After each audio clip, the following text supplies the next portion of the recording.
Mga deboto sa itom nga Nazareno sa Cagayan de Oro City, midagsa na. Atong sayron ang detalye sa live report ni Cyril Chavez. Cyril.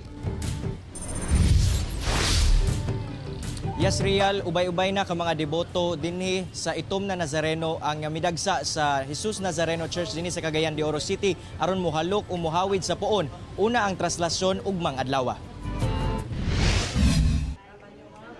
Usa lamang ang pamilyang basi-basi sa mga debotong midagsa sa Jesus Nazareno Church sa Cagayan de Oro City aron muhalok ug makagunit sa puon. Nagpasalamat sila sa Nazareno tungod gidungog ang ilang pag-ampo nga matagaan og dugang anak. So nangay may kang Jesus Nazareno nga muni among gingalan sa iya Cyril kay tungod sa amo sing ipangayo din niya gihatag niya sa amo tira to.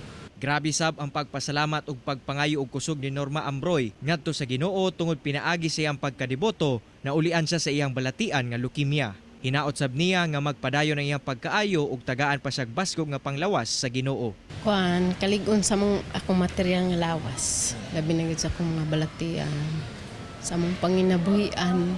Samtang pinaspasay na sab ang preparasyon nga ginahimo sa mga church workers alang sa traslasyon ugmang adlaw.